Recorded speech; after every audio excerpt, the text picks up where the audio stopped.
Hello everybody and welcome. I'm your host Captain Awesomeness, and today, instead of you watching a video of me behind the wheel of a go-kart or showing you my awesome sim setup, I'm actually going to uncloak a very well hidden secret that I have that I recently finally acquired after a long time of contemplating, planning, coordinating, and making this particular endeavor happen.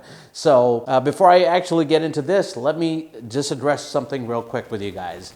Now, as some of you who have been regular subscribers with me, you do know that I used to upload a video at least once every other week, somewhere around that frequency. But then over the last 2 months, basically since October of this year, 2022, I have not been able to upload any videos, really just because of a lot of things that are going on in my personal life. Everybody deals with their own little situation, and I had my own. And I can tell you this much, that things have gotten a little better, but they're still work in progress. So that has been the reason why I've not been able to upload a video in quite some time, and I apologize, but I'll work on trying to be a bit more frequent. Now, with that out of the way, let's talk about this thing real quick. So I will tell you this, that it, again, was a long time coming for this to happen, and it had to happen, and there was no other way for me but to actually make it happen. So without further ado, let me go ahead and show you real quick what it is. 3, 2, 1. Yes, sir. Ladies and gents, I have my own go-kart now.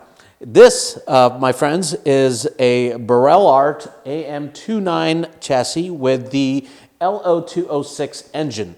I am going to do a walk around real quick with it, but just let me give you a little bit of, I guess, the background on it. A long story short, somebody's had it for a while, and I kept on looking at this, and I wanted to talk to them about acquiring this from them, just things kind of worked out, and I made the purchase happen. I really don't want to mention who I bought it from because of the condition of anonymity that we both have with each other regarding this particular acquisition, but here we are. This thing is 2 years old. It has been through some races, but that's all I can tell you about it.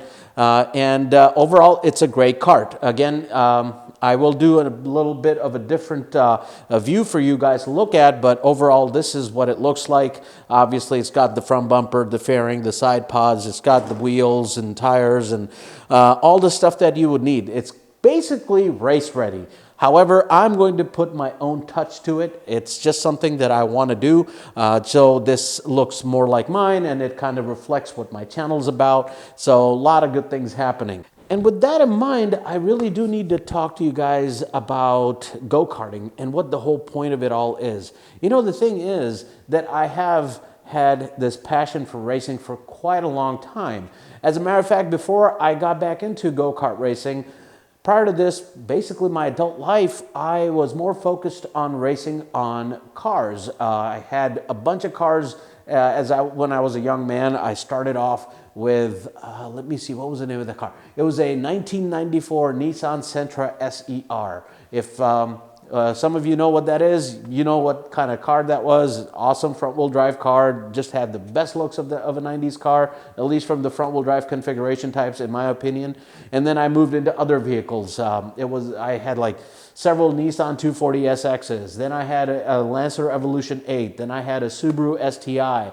And now I have another car that's getting worked on. But the thing with the cars is when you start to use them in a competitive environment, it is a lot of fun. There's this thrill aspect to it.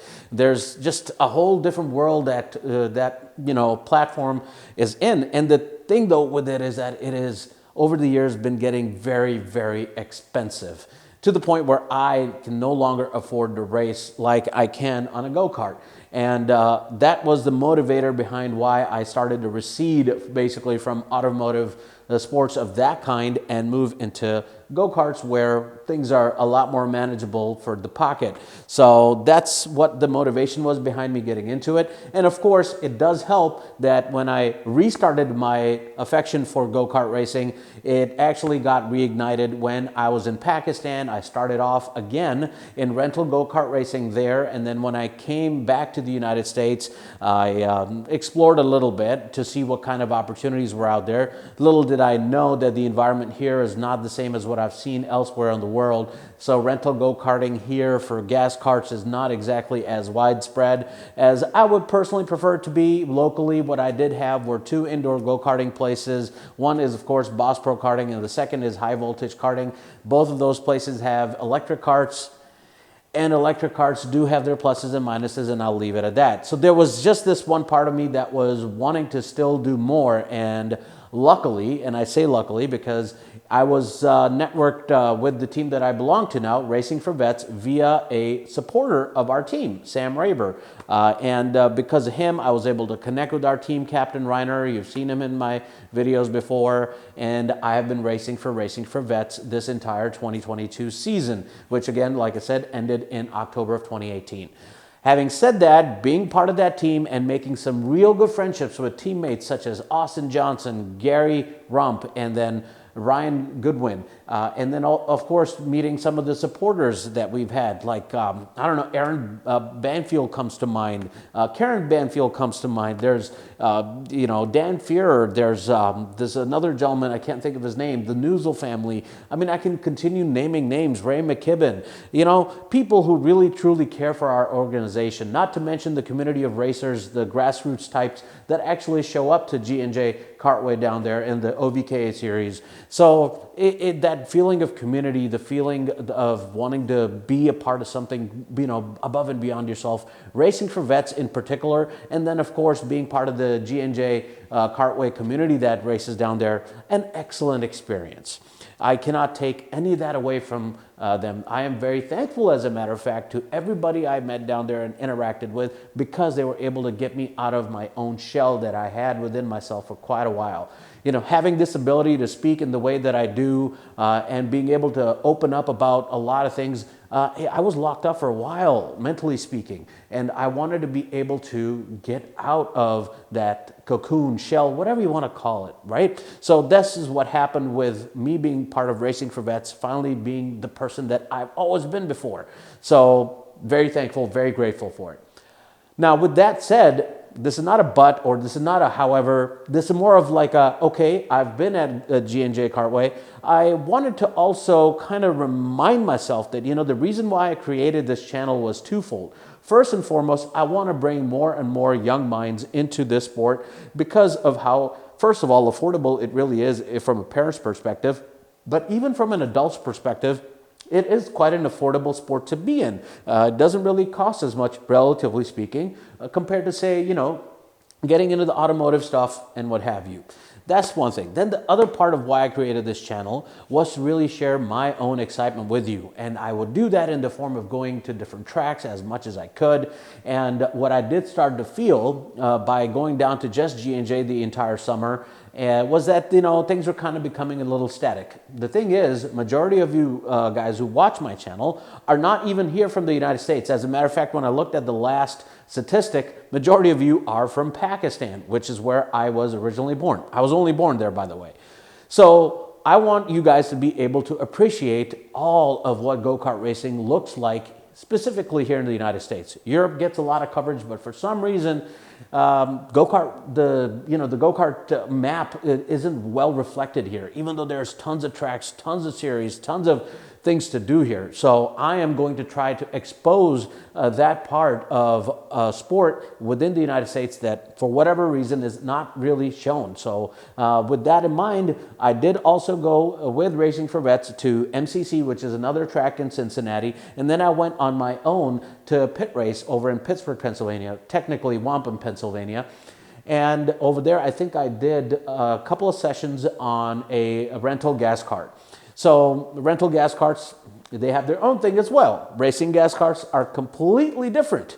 And that is what I'm going to go over with you guys in just a moment. But I'm mentioning this all because in the end, this is what I bought this cart for. It is to not only have my own fun, but also be able to share my sense of exhilaration that I get from this world with you all. So the idea is to work over the wintertime on this cart, get it to the way I want it to look like.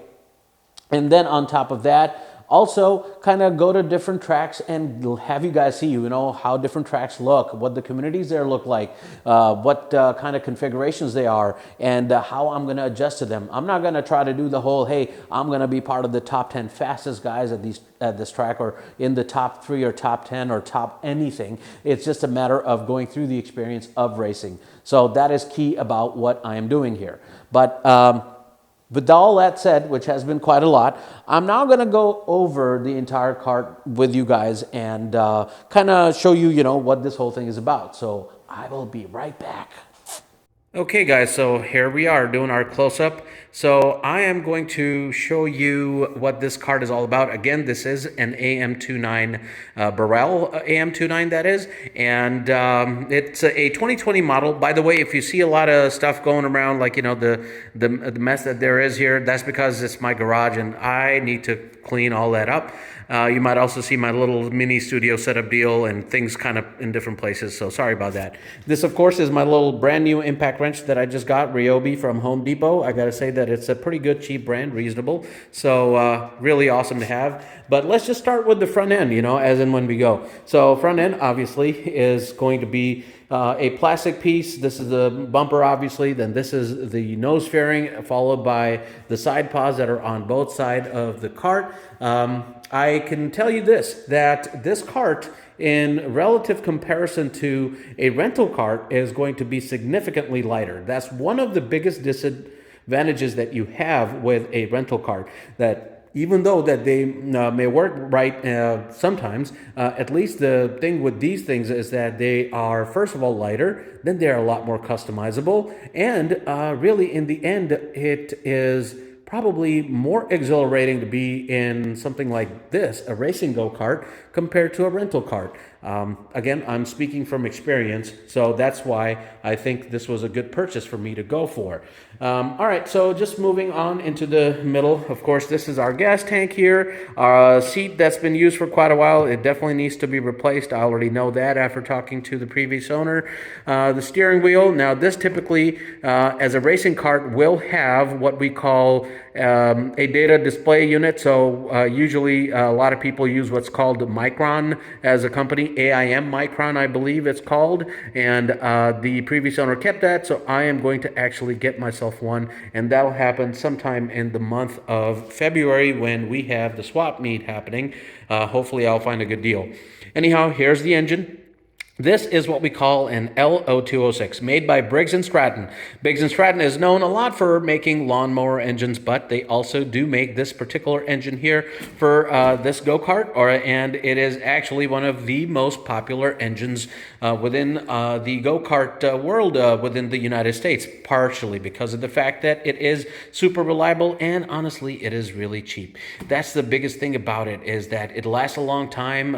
Rebuilds maybe you might want to do once a year, maybe every other year. It all really depends on what kind of maintenance you're providing for it. This is a 4-cycle engine, so it does take a little bit more time to kind of pick up compared to, say, a 2-cycle engine. That is in a different class called a KA100, but this is what we're going to be talking about, of course. Nothing special to really mention beyond what I already have. Obviously, you have this area here, this yellow piece, that's the oil fill plug, and then you have this, the oil drain plug. You have a spark plug right here, just kind of like a lawnmower, just one spark plug that fires up everything. You've got a carburetor right here, along with the air filter, which is actually covered by a nice cover to keep it kind of protected, but it's breathable, so it works. Tires, I'll tell you, the league that I'm a part of in the OVKA series, we use Hoosier tires. There's a bunch of other brands that are out there, MG, for example, Vega, the different tracks of different brands that you're allowed to race with, but these are Hoosier R60Bs, I believe. I am going to try to see if I can confirm that. But anyway, these are super slick tires, and they really, really do know how to stick. However, maybe next year we may be looking at changing from this particular compound to a harder compound, just because the fact that the thing is that these are nice tires. They are super slick, but they're wear and tear wise. The thing is, the soft compound doesn't allow for them to last as long as some people would like. Again, we are a grassroots motorsport, so we don't want to be able to get into a situation where we're spending a lot more money on tires than really what a typical budget-minded family would want to. So we might be going to a harder compound, but I'm not sure. I only heard rumors about it, and that's all I can say about it. All right, just moving further back here, we have a little, I don't know what to call it, but a blow-by bottle. It's just basically any kind of bottle you use, and what it is that oil a mixture basically that every engine has. It's like a crankcase ventilation, and if there's any amount of oil, they don't want it to go onto the road, so this bottle collects it. There's no real residue in there, so that tells me that this is a pretty clean burning engine, so no issues there. Obviously, we have an exhaust that comes out here. This is also, by the way, the entire engine is highly regulated, restricted, like what you can do to it. So this spark plug, for example, that I was talking about has to be a specific type, exhaust piping. So there's quite a limitation on what you can do in terms of modifying this particular engine. Moving on, we have this chain here, obviously, and then you have the axle with the gear on it, and then you have a drive gear right around there somewhere. That's basically the engine driving this chain here. Then moving on, we have a brake setup, and then this brake setup is hydraulically controlled, all the way going back here to our little brake pedal there. Of course, the gas pedals that way. The seat in itself is a fiberglass seat. Again, this is in need of being replaced. So I will be looking into whatever deal I can find when I go to that swap meet in February. So I've got the Micron that I have in mind, and then the seat, and then we'll see what else we can get. But overall, this is what a typical racing cart looks like. I am also going to do some other modifications, obviously. If you are not aware, we are going to have customized stickers made for the side pod, the front bumper, and the nose fairing.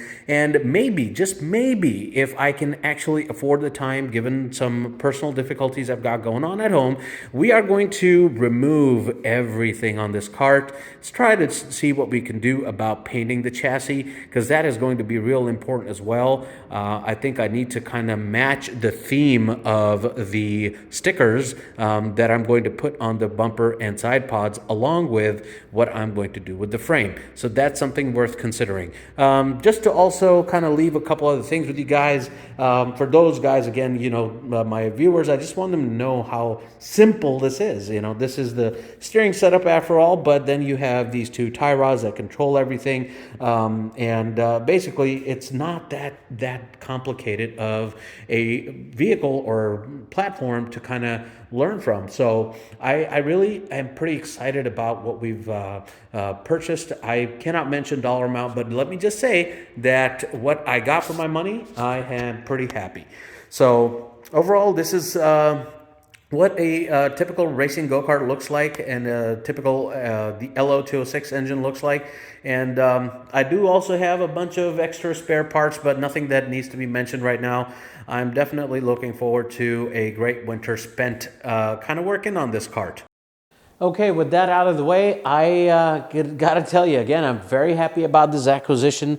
I have no complaints whatsoever. I do wish that I could get the opportunity to take this out for just a test drive, but we are in Ohio. Northern America is pretty cold this time of the year. I'm actually not wearing these gloves because of any other reason other than I need to work on a couple of things with this thing. I need to take off, some parts and stuff, especially if I am going to start working on a project like I mentioned to you guys. I'm still kind of iffy on whether I want to do it now or whether I want to do it I don't know, maybe next year. We'll see. It's just all about my available time and what I can and cannot do with the limited resource that I do have. So we'll see about that. But overall, if I can find an opportunity where it's not ridiculously cold, there's no snow on the ground, and I can safely hit up some kind of a local track around here, heck, I might talk to a couple of local folks and see what they'll allow me to do. It'll be a good way for me to kind of, show you what this whole thing works like. But if not, hey, I'm going to go through a whole series, I do feel,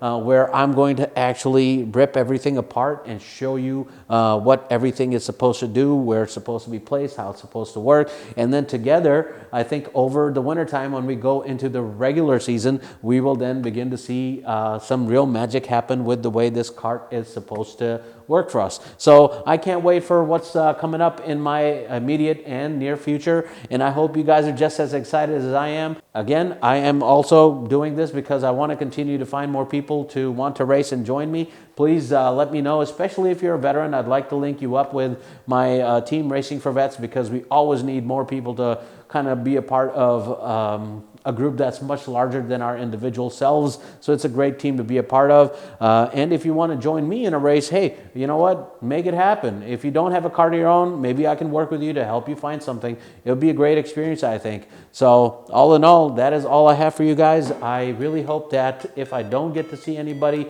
among my viewers for a while, happy holidays, happy new year, all that good stuff. But I just continue to hope that you remain happy. Make sure that you are with your families, care for them, love them, because again, there's nothing more important than your own. So with that out of the way, guys, I am done. Thank you so much for watching, and I'll definitely see you at the next Apex. Bye-bye. Always fight, never quit.